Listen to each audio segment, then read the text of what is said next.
There's 5 players you'll regret not at least trying to trade away before week 4, because if you wait any longer, it may be too late. But if this is your first time here, I'm Joe. I've helped thousands of people just like you win their fantasy leagues over the last decade, and I plan to do the same for you in this video. But I start off every video with some urgent fantasy football news and answering some timely Q&A. Then we get into today's one key topic, so feel free to skip ahead, but let's get right into it. News-wise, Tetairoa McMillan practicing for the Panthers was held out with that calf injury on Wednesday, but doesn't seem to be serious. He's good to go for Sunday. Another guy who looks like he's going to be good to go, he's expected to play at least, Zach Charbonnet. That changes a lot when it comes down to what we saw last week with Kenneth Walker and that heavy volume that he was receiving there in the passing game and on the ground. Obviously, getting into the box with some touchdowns as well. Zach Charbonnet going to take away a little bit of that volume, but good news for Seahawks fans there.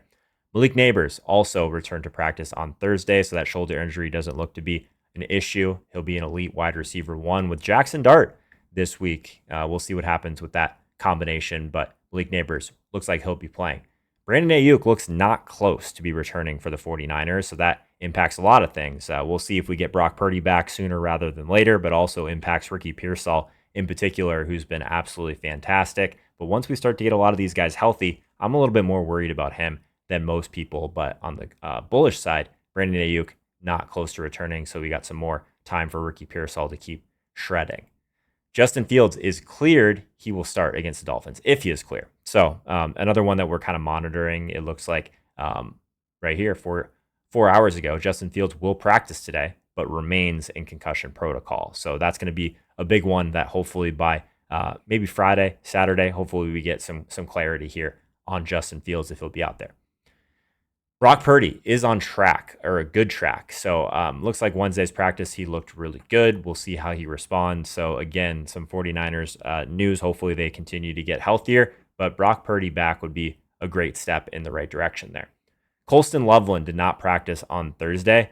This is a tough one. To me, he feels almost like a drop at this point. I know we're waiting on him to break out, but really hasn't been very involved for Chicago, which is kind of disappointing so far. We'll see if he can get healthy and get back out there. He's already battled through a couple injuries this year, so we're still keeping the candle on, I guess, for him at this point.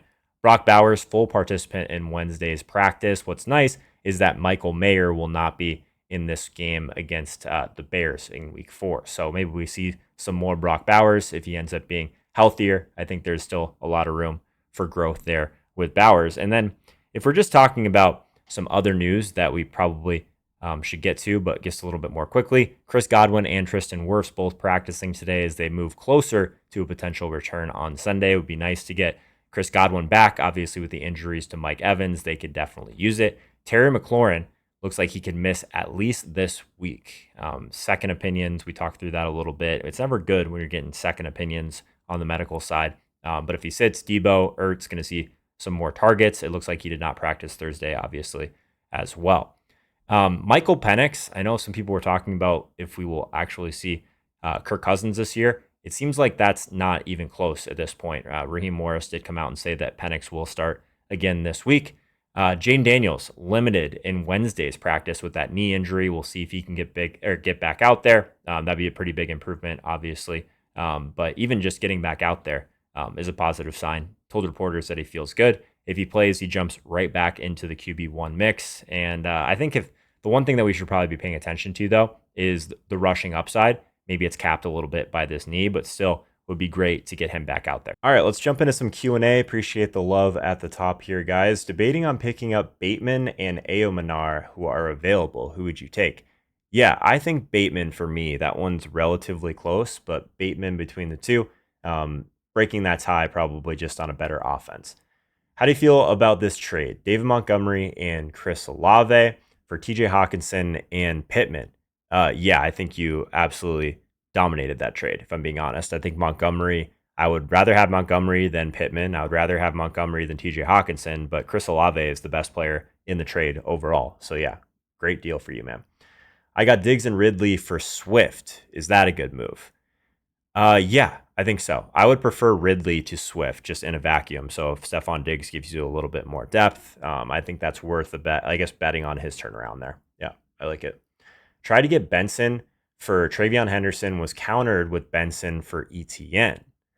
Yeah, Benson clearly the best player I think in that group. So I actually think I would probably rank that Benson, Travion, then ETN. So yeah, I think if you were able to keep Travion and add in ETN, I prefer that for you actually. Should I trade Benson for Henderson? Yeah, saw like basically this combination quite a few times. I think Benson over both those guys, but Travion I do prefer over ETN. Hope that helps. And I'm a big Travion fan, but that's how much we think Travion is, or is that's how much we think Trey Benson is going to get used. I think the volume is going to be really nice there. So yeah, empty the fab, and I think trading for him obviously is still a great decision. I have an offer getting J Jet for Achane after I picked up Trey Benson, already have McCaffrey at RB1. Yeah, man. I think this one actually is relatively close. Jefferson and Achane, I have them kind of like right next to each other in rest of season rankings right now. But if you already have McCaffrey, you're able to get Benson on waivers. I think if you can solidify your wide receiver one of those trades that I think is kind of a win-win. And yeah, I think I would prefer that side of it for you. Would you trade Garrett Wilson for BTJ? I would. Yeah, I would. I know we're a little bit worried about Brian Thomas Jr. and how poor he's been to start this year, but I still have him rest of the season much higher personally. What else we got here? First, always appreciate my first in here, my man. What about timestamps? All the top fantasy sites provide them. The top free fantasy YouTube is probably what you're talking about. Yeah, man, I do my best on timestamps. If they aren't up right off the bat, I try and get them up a couple hours later. I'll be better. I know it is easier for you guys to have those in there. Cool. All right, guys, good stuff. Keep leaving as many comments as you want. I read every single one of them. I try and pick the best ones that I can kind of talk through as a group that would be useful for everyone. But I appreciate you guys getting involved. This is probably my favorite part of going through these videos every day. All right, one key topic, 5 players to trade away right now in fantasy football. And we're going to start with Ashton Jeanty. This one pains me a little bit. The volume has definitely been there. 19 for 38, 11 for 43, 17 for 63 rushing to start his career. He has no game over 63 rushing yards despite pretty bell cow usage to start the year. So what's difficult here is the offensive line. I honestly don't think we can put all the blame on Ashton Jeanty to start the year. They've had a pretty tough rushing schedule overall, and quite frankly, one of the worst offensive lines in the entire league. They basically are bottom 3 in every major category, including the yards before contact metric that is a little bit more of an offensive line stat than a running back stat at times. So I do think that if there's a chance that there's someone in your league that still values kind of the name value of Ashton Jeanty, obviously being drafted in the first round in fantasy and in real life, I think it's still a good, I guess, sell low moment for Ashton Jeanty. It's not the most exciting thing in the world because you're going to have to move him for a player that's probably not going to excite you as much as Ashton Jeanty to start the year. I have plenty of them across my leagues as well, so definitely not amazing. Another thing outside of the offensive line and the lack of efficiency is the lack of receiving role. So weeks 1 through 3 receiving, just 2 targets for 2 yards in week 1, 3 for 4 and 1 yard in week 2, and 0 targets in week 3. So the projected kind of 50 to 60 targets that most people had him for this year just hasn't shown up yet. So Pete Carroll said that he'd like to get him to around 20 carries a game. The signal's been kind of run first overall. We really need those targets at where this guy was drafted for him to fully hit his ceiling. So to me, I think we're still kind of selling before the wall here. I think we move him now. That rookie volume tied to the NFL's or one of the NFL's toughest rushing schedules and just the slate in general behind a really poor offensive line is something that I don't think he's going to just overcome overnight and become this sensation in fantasy football. I would be shocked, especially if this receiving role doesn't increase.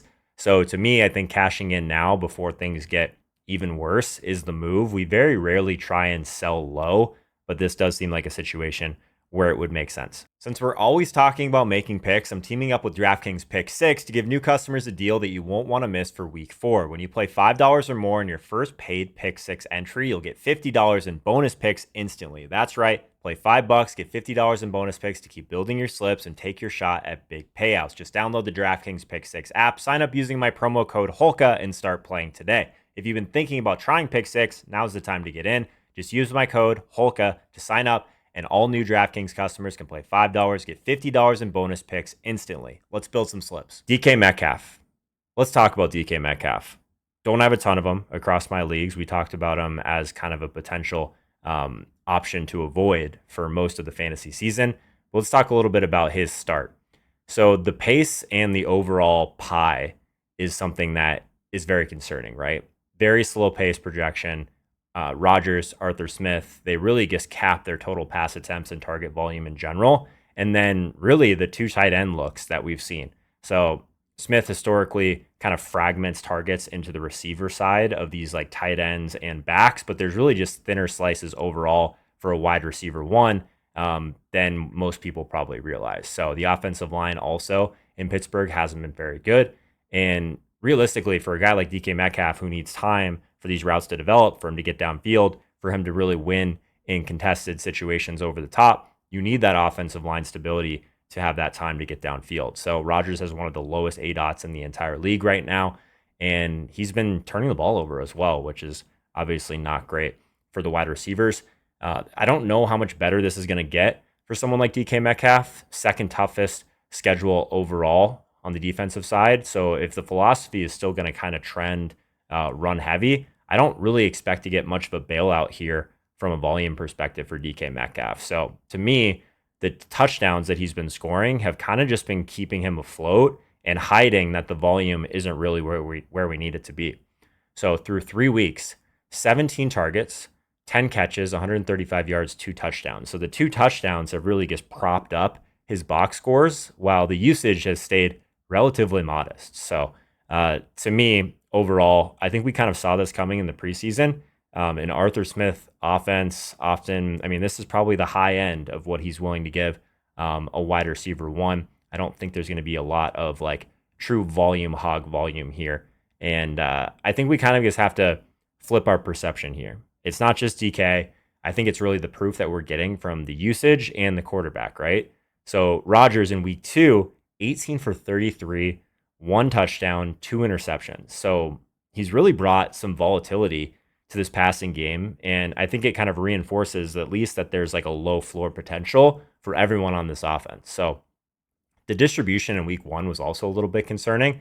Jonnu Smith and Calvin Austin were pretty heavily involved. And I think that like the early evidence of more of these 2 tight end splits is really just not great for a wide receiver one ceiling overall. So I think it's touchdown driven upside versus like the cannibalization from the tight ends, the running backs, and a really slow, low volume target tree in general. So I think to me, it's still a market sell when the public is still seeing like these touchdowns propping him up. So I think it's a sell high before these touchdowns kind of start to fade. So all of those things, the pace, the environment, and really just, I don't know if it was the best fit overall for a ceiling type of player like DK Metcalf with what's around him, not just Rodgers, but just the play calling and kind of what this team wants to do on offense in general.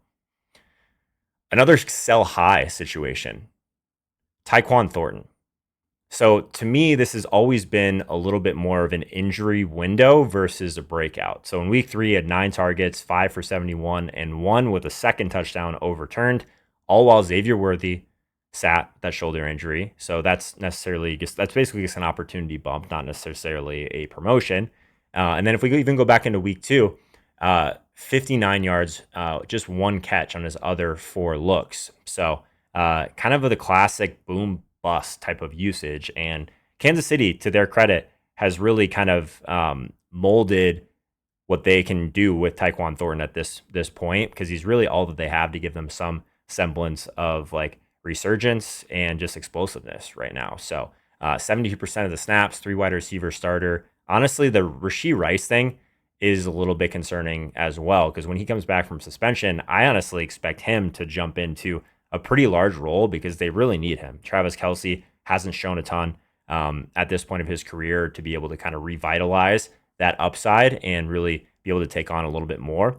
So when Xavier Worthy's back, when Rashee Rice comes back from suspension, I honestly think that Thornton is going to see a pretty significant downshift in his role. So the team flat out has already said that it could be reduced, obviously, when Worthy's cleared. But I think even if Worthy starts out like a little bit more of like a decoy anyways, it's not great, I think, for this like area of what Thornton has been doing well when we have multiple people coming in that could take some of those numbers away. So if you can trade him off of like basically the ceiling that he's shown over the last couple of weeks, I think that's still a situation where I'd probably make even a lateral move at this point because I think the bottom is going to fall out of this one pretty quickly. They do have a pretty tough schedule overall in KC. They still kind of want to play fast, which is good. They have been skewing pretty pass heavy, which is good. But this still feels like a sell before the window closes moment for me. The touchdowns, the snaps, obviously those have been popping while Worthy's been out, right, suspended. But I think that in general, once those two things start to change, I think that this is the time to move off of a player that's basically going to survive off of splash plays. And the time to get out is now. TJ Hockenson in Minnesota. We got two players left. Let's start with TJ Hockenson. So to me, like the early weeks of the season, we kind of saw the floor, right? Weeks 1 through 2, 4 for 27 on 7 targets. Not great, right? His usage absolutely cratered with JJ McCarthy. He was not really like that set it and forget it guy that we've had with TJ Hockenson at the tight end position. But the spike came with Carson Wentz, and it also came in a blowout. So week 3, 5 for 6, 49 yards, and a touchdown. Also a 25% target share in this game. We know that Carson Wentz is always going to be targeting his tight ends pretty heavily. So to me, we'll see what happens in this game. A neutral site, obviously, in Dublin for week 4 against the Steelers. But why I think it matters a little bit is it's a different game environment immediately after this big spike. And if that game doesn't end up being a blowout or things just change in general, maybe they skew a little bit more run heavy, it makes me a little bit nervous that we kind of saw that flash for Hockenson. Everyone can tell themselves that story with Carson Wentz. I think short term, it may be okay, but long term, I think he's a decent trade away option right now, especially with Addison back, right? We're going to start to see those targets squeeze a little bit. Addison returning this week, just immediate competition for like the middle of the field type of volume. The last 9 games, Addison never was under 6 targets. So even with Jefferson out there, the share that the share that was taken away, like in a meaningful way, was some of the stuff that could have been going to Hockenson. So if he siphons away just a little bit of that, I think it's really a volume concern with TJ Hockenson. So the sell window to me is that we've already kind of seen, I think, maybe the ceiling cap so far. If some of these things start to regress a little bit, if Wentz starts to spread it around, if they start being a little bit more run heavy, or if Addison just comes back and takes away more of the target share. And JJ hasn't really had a big explosion yet either. So I'd be buying players like JJ over players like TJ Hockenson personally. So to me, I think that this is a situation where that touchdown from last week gives you some nice exit liquidity before the rolls start to renormalize a little bit. Last player we're going to talk about as a potential guy that you should be trying to sell now before week 4, Higgins. So Burrow is out until, I guess, mid-December. At the very least, most likely not going to be back for the fantasy playoffs. He could be back for this season, most likely not the fantasy playoffs. So the offense looked completely lost with Browning under center. 48-10 loss to Minnesota. We were just talking about Minnesota, but week 4, Monday night trip to Denver, I don't think things are going to get much better. This Denver Broncos secondary is someone that, I mean, it's probably one of the best defenses in the league, right?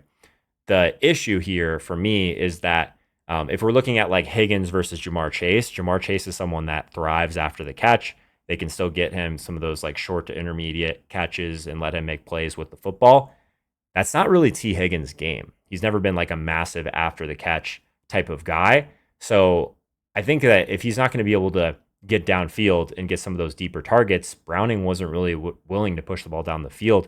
We got some big problems there, right? So Higgins been held under 60 yards in all 3 games so far this year since he runs top 3 situational neutral pace, which is great. And they've been like a high pass rate over expectation team over the last 2 years, but I don't think it's going to be the same with Browning in there. So multiple games in 3 of the last 4 seasons, he's had some durability issues. He's only hit 500 plus routes once in 5 years.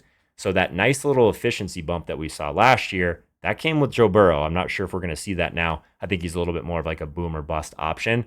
So another player that potentially you're looking for 1, maybe 2 big games, I don't think that over the course of the season, he's going to be an asset that you want to tie your fantasy team success to. I honestly think there's an argument before selling him before this window closes. So I'm kicking tires for sure to see what I can get for him. You can kind of play this a couple different ways. Maybe Cincinnati tries to buy another quarterback and we end up seeing this, this environment overall elevate, but I'm not betting on that. So I think with Burrow out this long, I think T. Higgins is the one that this negatively affects the most. Even if this offense stays pass heavy, the offensive line is completely terrible. The quarterback situation obviously is in flux. So kind of capturing a little bit of name value today with T. Higgins versus waiting on a turnaround is where I'm going to lean.